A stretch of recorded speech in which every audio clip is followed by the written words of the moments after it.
The Qinling Mountains in central China. An isolated, mist-shrouded wilderness extending for thousands of miles, home to one of the world's rarest and best-known animals, the giant panda.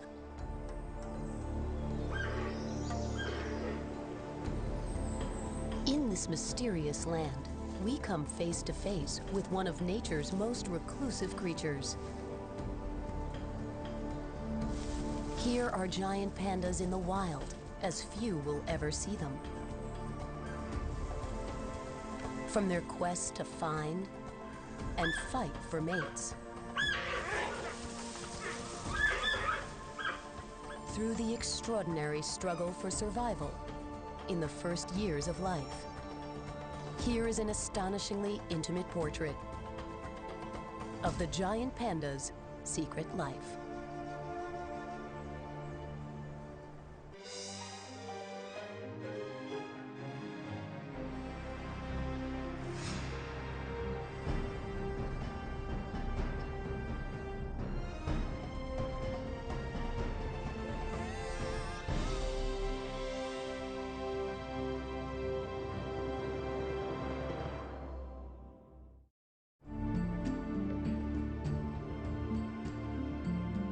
These secluded mountains lie in the eastern province of Shanxi. This range that divides North and South China is cloaked with lush forest, encouraged by the year-round mists and high rainfall. An ideal climate for bamboo, crucial to the panda's survival.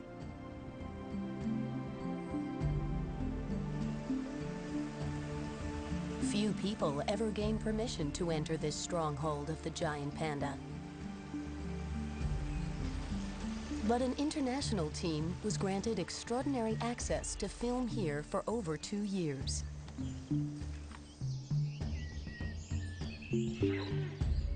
It is harsh but beautiful terrain, which the panda shares with other rare and spectacular species, like the golden monkey. This strangely beautiful creature is only found in this region of China. These monkeys spend most of their time gliding through the forest and feeding on leaves and pine needles. Highly social, they live in large troops, some reportedly with as many as 600 members.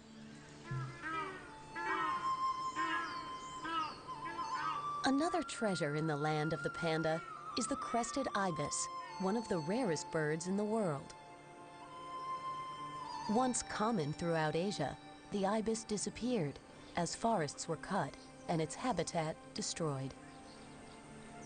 Now it's estimated that just 70 of these rare birds are left in the wild.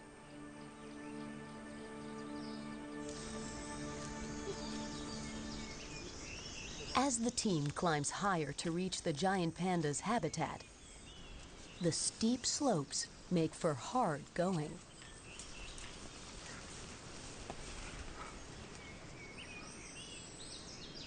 The elusive panda spends much of its time above 8,000 feet, where bamboo is plentiful.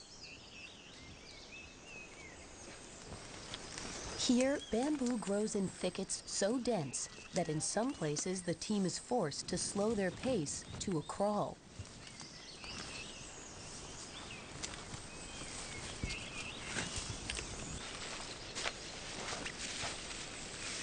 The climb pays off.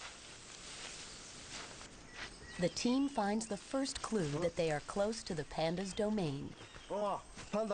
Bamboo is such a hard plant to digest that panda droppings are still green and leafy. The second clue, telltale white panda hairs clinging to the bark of a tree. The team has reached an altitude of 12,000 feet. Now they must simply watch and wait.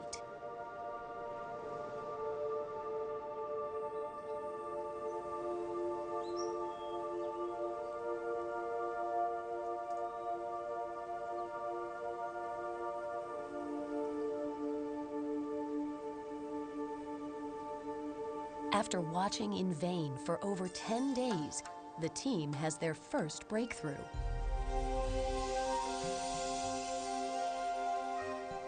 They are rewarded with the spectacular sight of a large wild male, weighing over 200 pounds. At first, he seems nervous and hesitates, but then begins to move down the slope towards a lower stand of bamboo.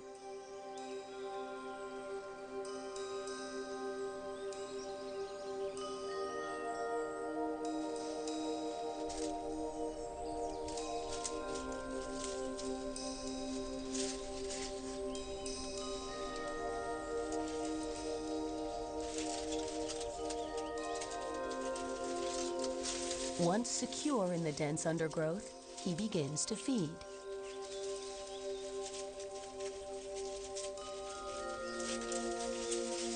Giant pandas are biologically unique.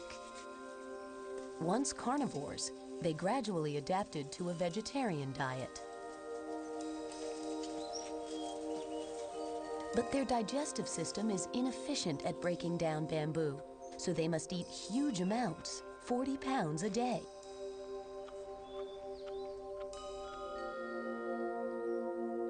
They have become one of the most specialized mammals in the world. As a result, they are completely dependent on this unique habitat to survive.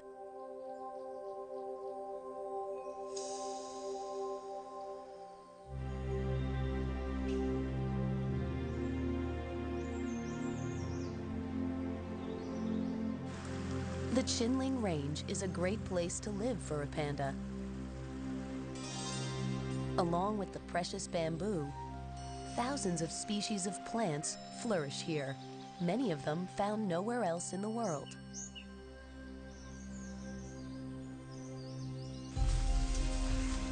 Following tracks that cut through the dense bamboo forests, the team hopes to increase their chances of finding another panda.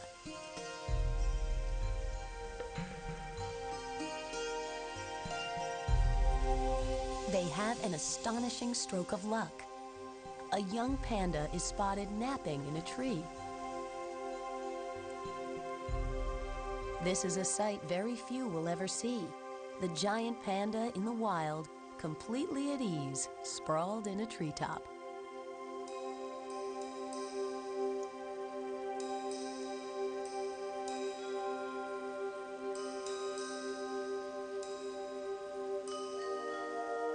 This youngster is probably about 2 years old, the age when pandas become independent and can sleep where they like.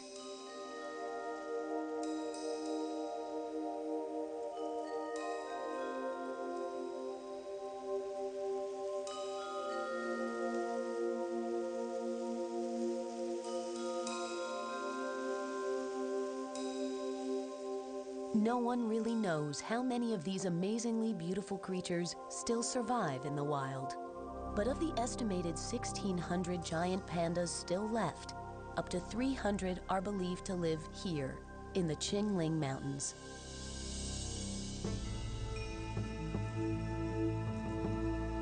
Scientists working in another area of the forest have spotted a panda heading towards the camera team and radio ahead to alert them.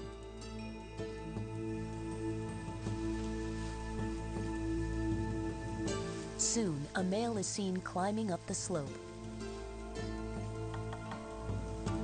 He makes frequent stops to sniff the tree bark. Scent marking is a critical means of communication for pandas. Tiny differences in scent might serve as a warning or signal a desire to mate. This scent has captured the male's interest. So intent is his focus that he seems remarkably unconcerned by a close encounter with humans. He passes close enough to knock over a piece of equipment without breaking stride.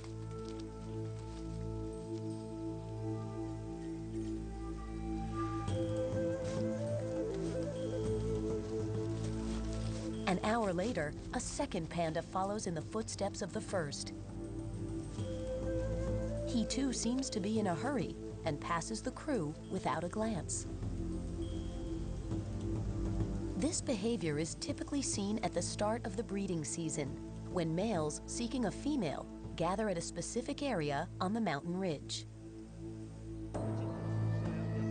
The crew is determined to follow the pandas up to the rendezvous point, but finding the best route up the mountain is critical. It can take hours to cover even a small area on foot. They must struggle to reach the ridge on time. This is panda turf. The bamboo thickets are almost impenetrable, but the team's persistence pays off. They are in place just as a female panda approaches the ridge.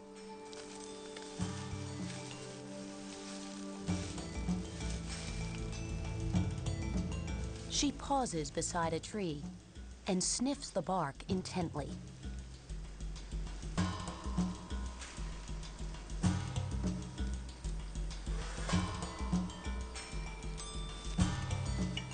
In March, at the start of the breeding season, female pandas rub against trees to scent mark the bark and to let male pandas know that they are ready to mate.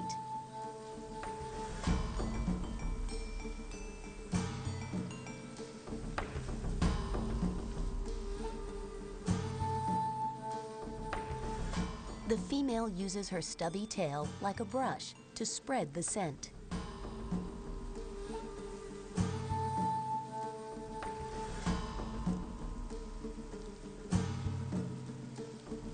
Scent marking is crucial in helping the solitary male and female pandas find each other in the dense bamboo forests.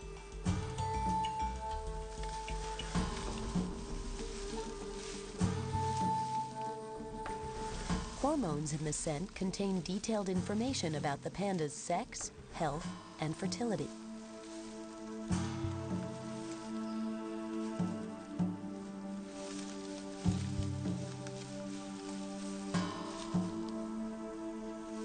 This behavior explains the trees with panda hair caught in the bark that the team encountered earlier.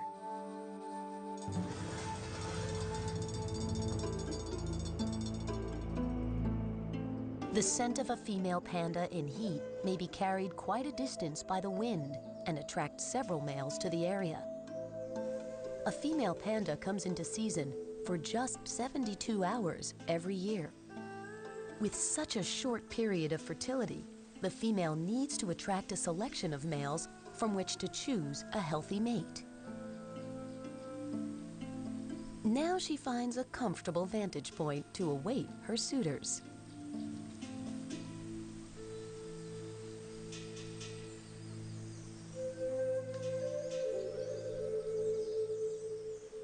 The next morning, the female is woken by the sound of a branch breaking close by.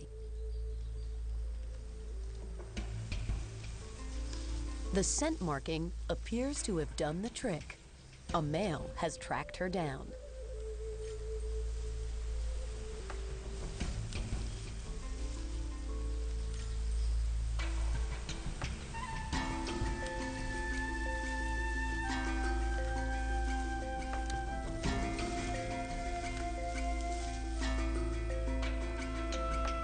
He smells the trees close by, searching for clues as to her interest and to discover if any other males have been there before him.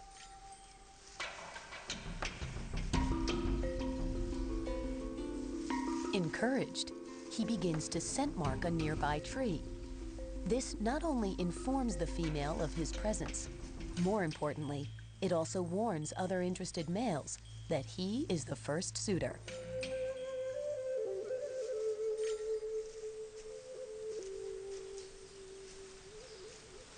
Another male is also hot on the female's trail, and he too begins to scent mark.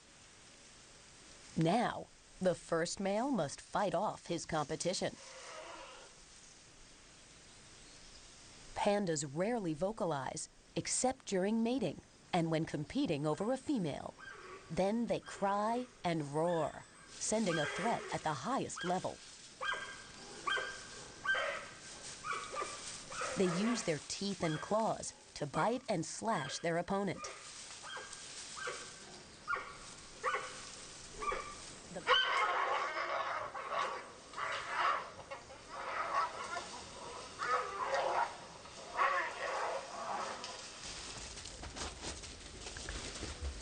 The dominant male has vanquished his opponent and laid claim to the female.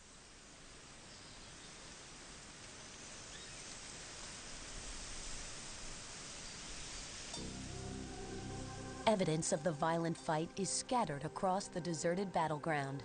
During the struggle, saplings and large branches were snapped in two. In places, there are bloodstains. Sometimes the loser is badly wounded or even killed.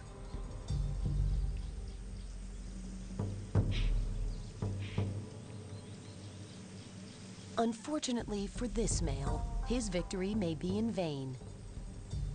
The female doesn't appear particularly interested in him.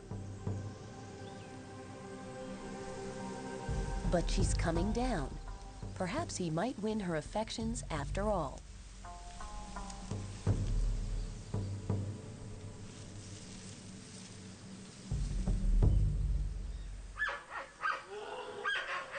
The male vocalizes to court the female, but his excited cries don't meet with much success. She isn't very receptive.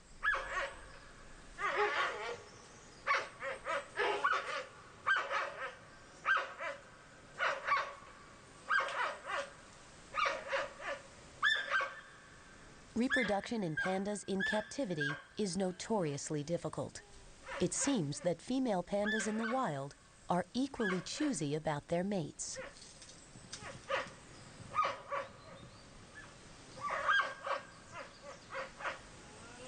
Females only give birth to between 5 and 8 cubs in their lifetime, so it's vitally important that they select the male with the best genes to pass on to their offspring.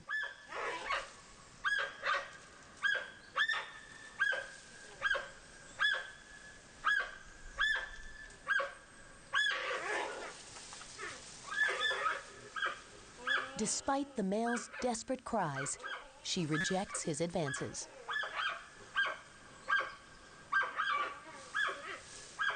Things are definitely not going according to plan.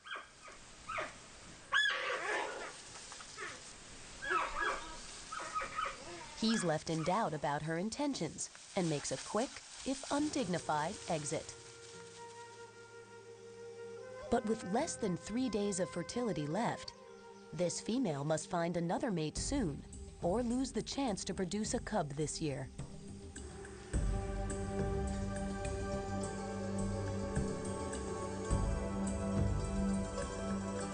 By mid-April, the panda breeding season is at its height. The calls of male pandas courting females carry across the mountains.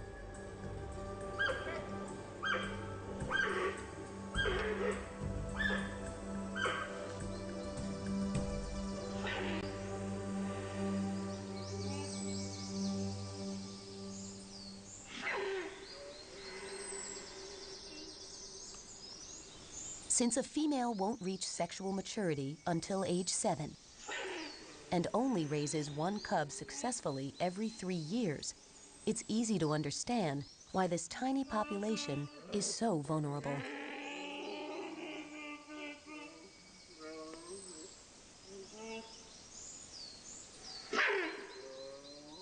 Another female panda is being wooed by a male waiting impatiently on the ground below her.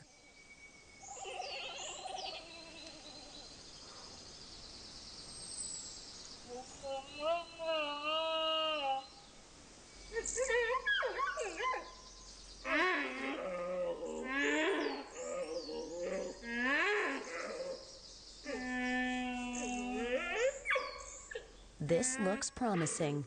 His cries have caught her attention, and she seems interested.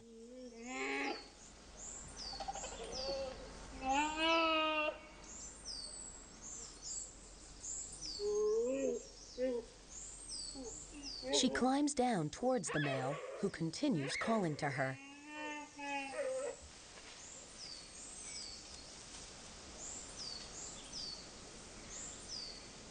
He circles the female, guarding her from the attentions of other males.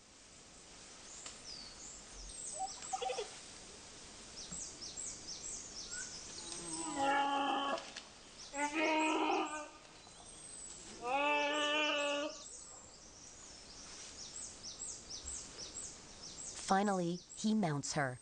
Mating only lasts between 30 seconds and a minute, though he may mate with her several times.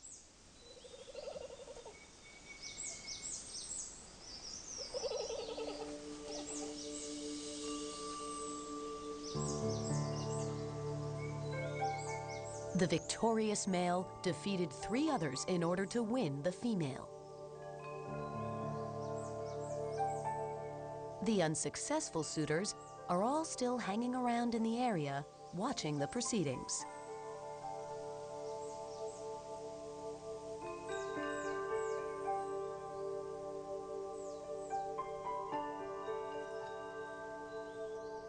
Eventually, they will give up hope and leave in search of other females.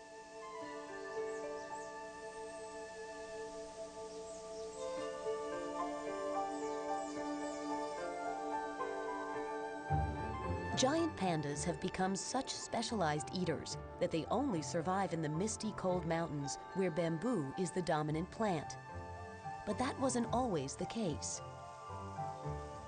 They evolved from early carnivores. The main lineage of giant pandas is believed to have branched off from bears around 22 million years ago.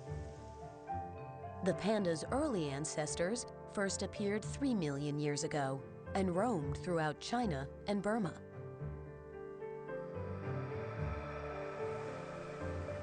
But 18,000 years ago, during the late Pleistocene age, huge glaciers spread over the northern hemisphere, driving the giant panda's ancestors south.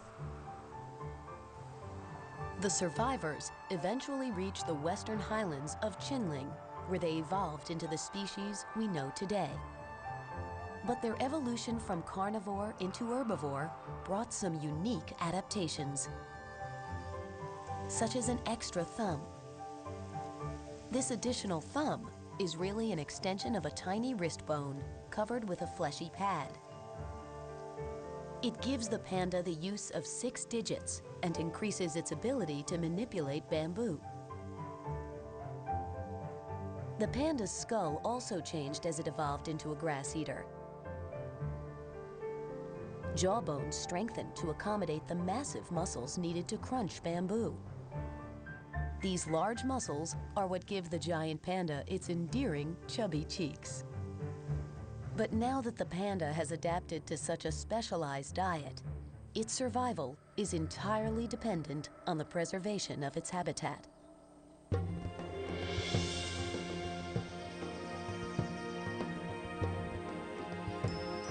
It is now the height of summer.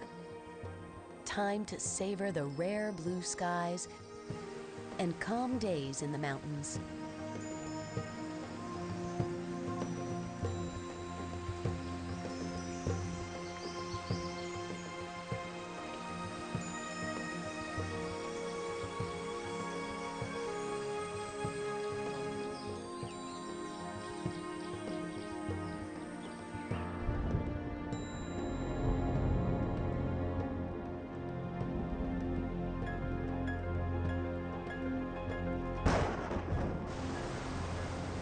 Here, summer is also a time of torrential rains.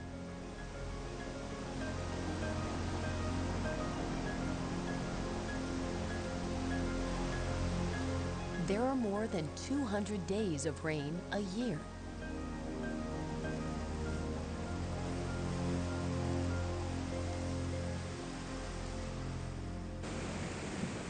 The Qinling Mountains form a watershed between the Yellow River and the Yangtze River valleys.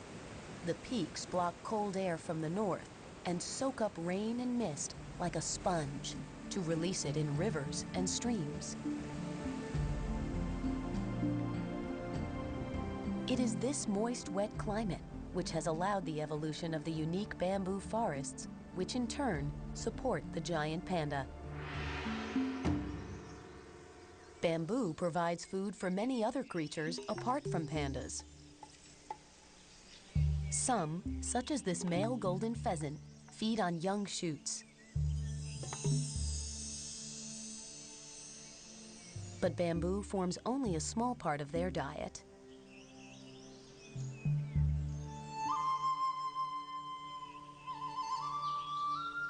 They share the forest with other strange creatures, such as the golden toucan.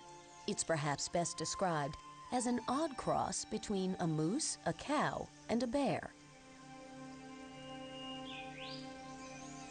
They usually browse on woody plants and leaves, and are also threatened by human pressures on forests. One of the strangest bamboo specialists is the bamboo rat, a small rodent that feeds on bamboo roots. It spends most of its time underground in an extensive network of burrows. Bamboo serves quite a range of satisfied customers.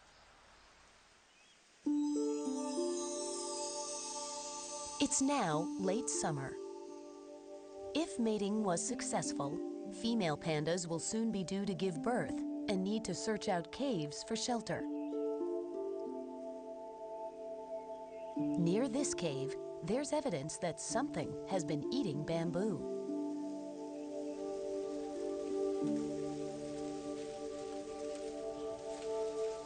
The team doesn't have long to wait before the mysterious diner appears.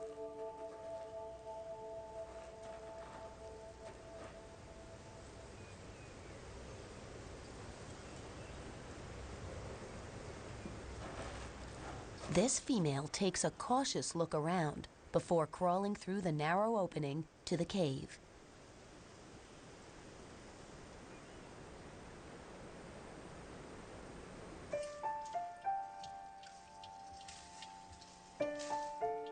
Five months after mating, she has given birth and is nursing a tiny cub. Apart from the mating season, pandas are usually solitary. Now the female is solely responsible for the cub.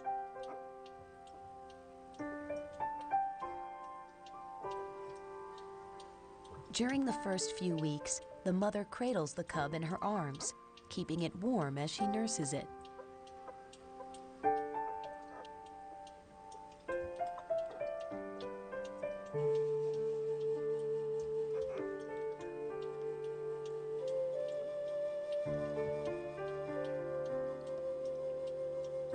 Next to its full-grown mother, the infant seems shockingly tiny. At birth, pandas weigh only about 3.5 ounces, about the size of a kitten.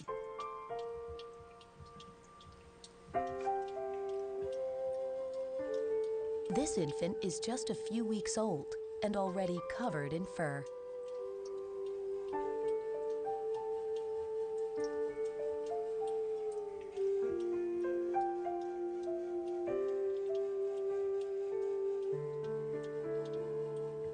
The cub needs to nurse up to 14 times a day for as long as 30 minutes each time. This uses up the mother's energy reserves, and despite the risks, she is forced to leave the tiny cub behind in the safety of the cave for 3 or 4 hours every day while she feeds on bamboo.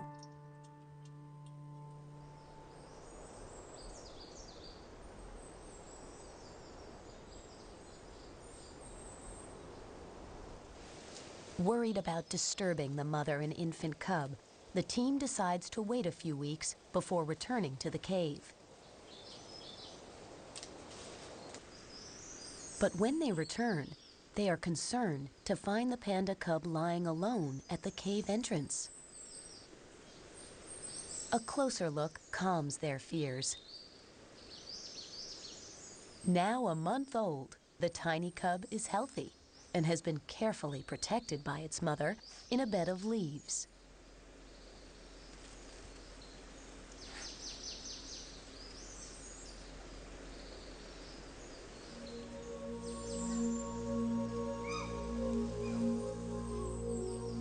By the time it's 80 days old, it will have begun to crawl, but for the moment, all it can manage are weak little cries.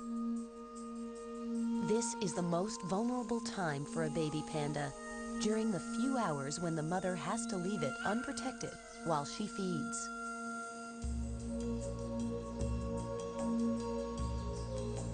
Still unable to crawl, it panics and falls from the safety of the nest into the open.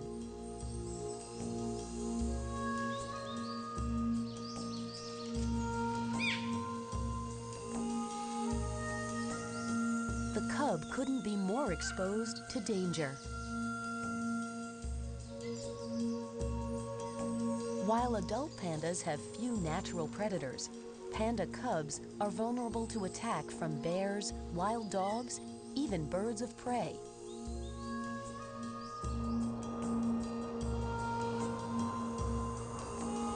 An eagle's keen vision might easily spot a cub as it lies exposed.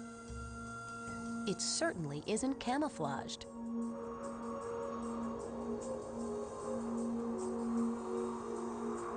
In this case, there's no real threat to the little panda, and its plaintive squawks finally reach its mother.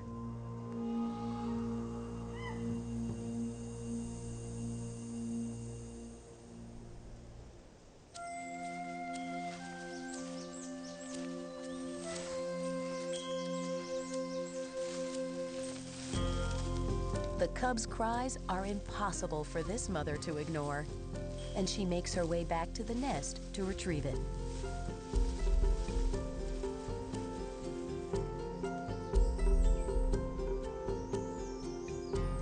When the mother feels threatened, she will move the cub to a different location.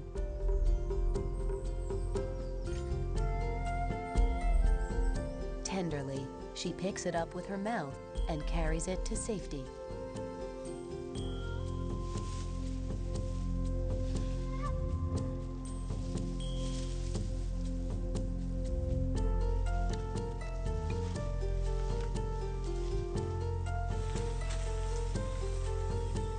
The team keeps a safe distance in order not to disturb the mother at such a critical moment.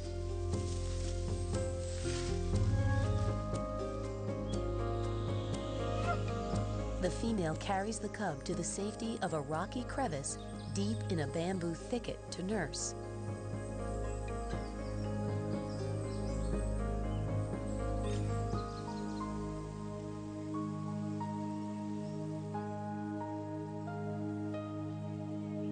Pandas are known for lavishing care on their infants.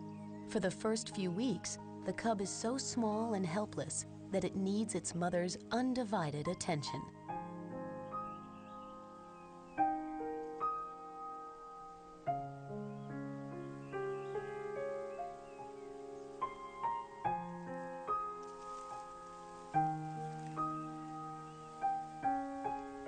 Then, the team witnesses a sight rarely filmed in the wild. As the baby nurses, the mother gently cradles and rocks the cub in her arms.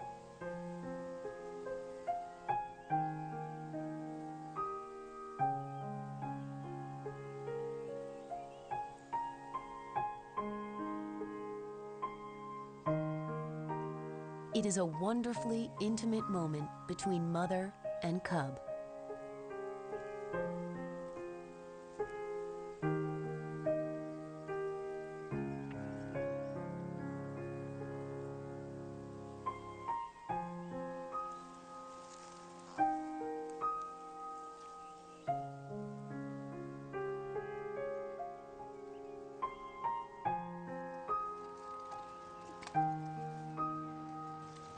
The cub will be completely dependent on its mother's milk until it's 6 months old. But it will continue to nurse for at least another year until it is gradually weaned onto a solid diet of bamboo.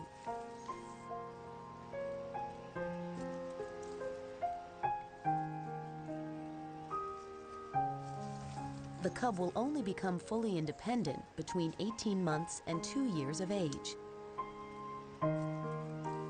Then the young panda will leave its mother to establish its own territory and make its way in the world. But the young panda's future is uncertain. One of the rarest animals in the world, it has few natural enemies. Its greatest threats come from man.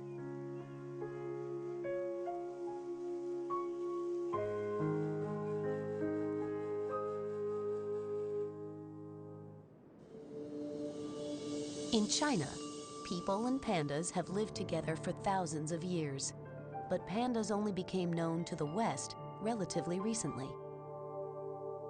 In 1869, the French missionary Armand David obtained a panda skin from a hunter, but it wasn't until the start of the 20th century that the first living panda was seen in the West. Giant panda pelts became prized items. Sadly, many pandas were shot by hunting parties in the 1920s. Today, the giant panda is a protected species, and killing a panda carries severe penalties.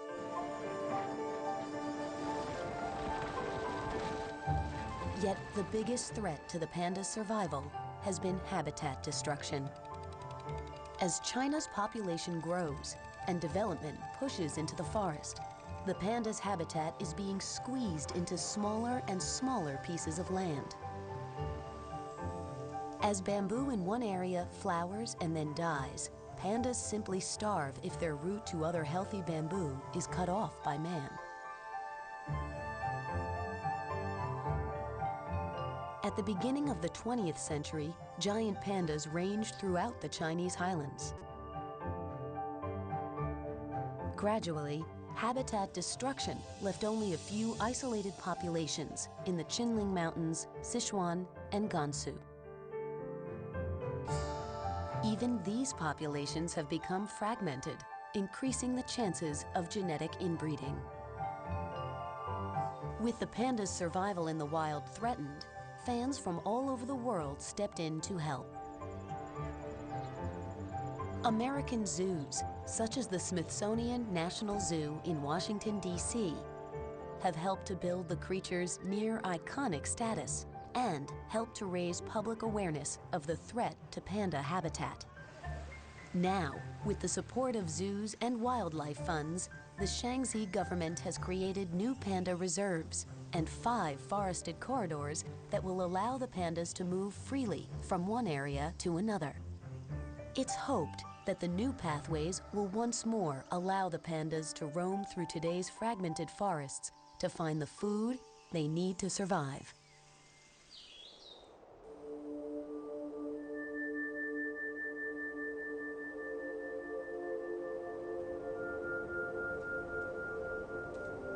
Winter has come to the Qinling Mountains.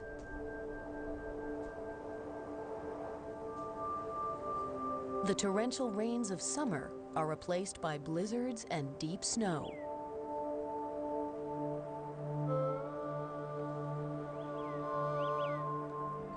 Bamboo continues to grow even in the winter, so pandas do not need to hibernate.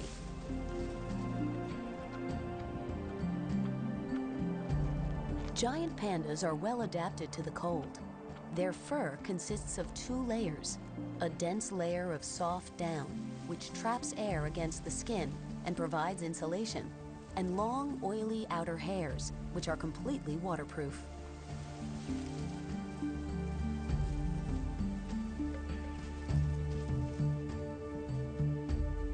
Even so, for mothers with young cubs, the freezing temperatures can be a serious problem unless they can find shelter.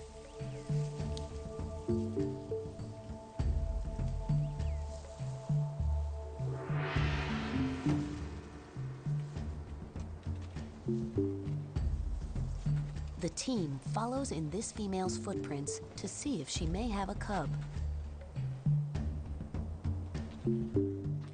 The tracks end in front of a large mound of fallen rocks.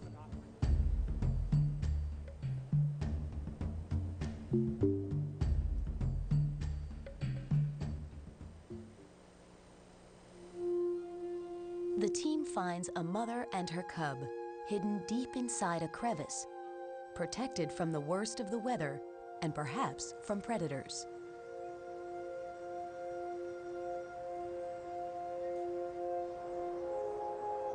Here, the cub is warm and safe, tenderly guarded by its mother.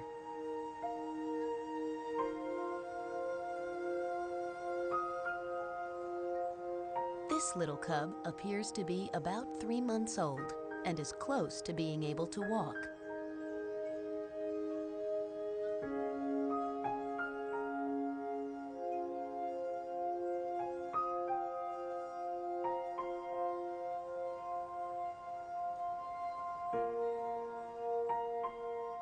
Soon, the cub will be able to follow its mother when she goes to feed, but it won't start eating bamboo until it's at least 6 months old. Mother's milk will still be the little panda's main source of food until it's about a year old.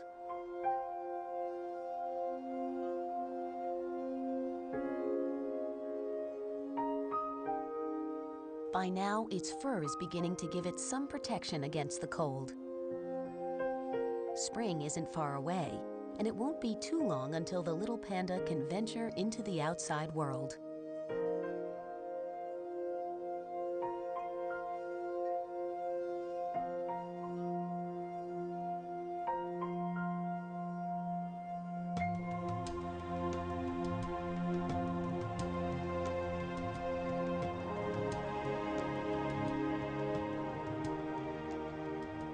It's now late March.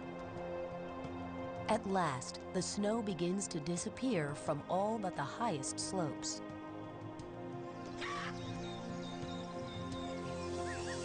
Now, other young cubs are moving out of their caves. But this one is calling loudly for its mother.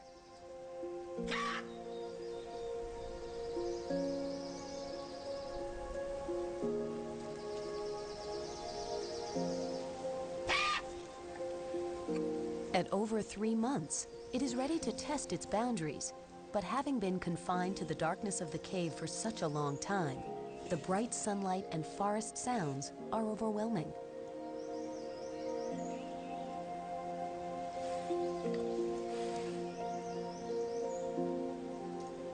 It can hear its mother feeding close by, but is too frightened to make a move.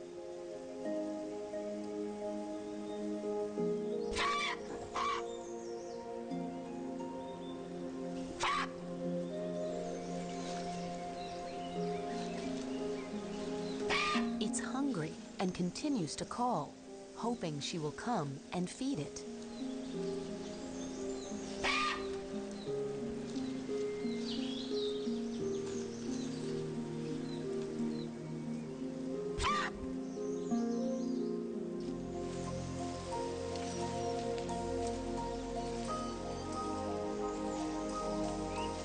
Instead of coming to its rescue, the mother panda continues to climb higher up the slope.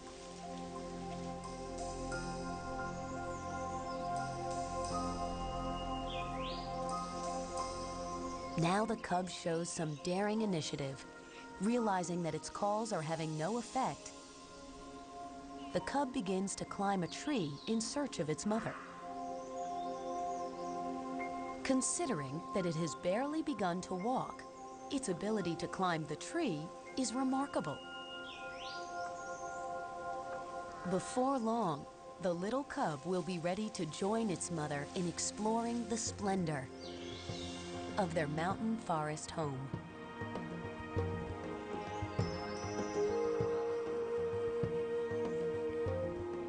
Spring has arrived in the Chinling Range. The melted snow flows down the mountainsides, filling the rivers and streams.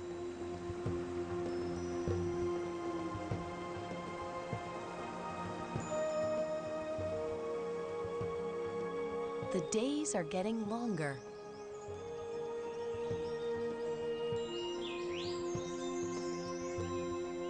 Sunlight coaxes the plants to bud and lures mothers and their new offspring out into the warmth.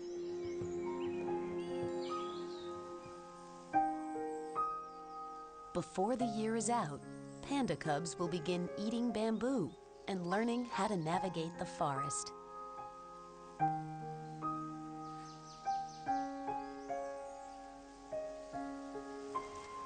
For at least this year, the cubs will have the comfort of their mother's protection. But eventually, each young panda will leave to establish a territory of its own and to fulfill its destiny, roaming the wild forests of Chinling,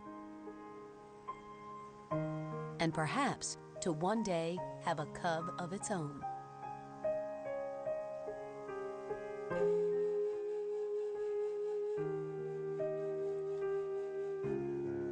With so few wild pandas left, each little cub is prized and a symbol of hope for the future survival of the giant panda.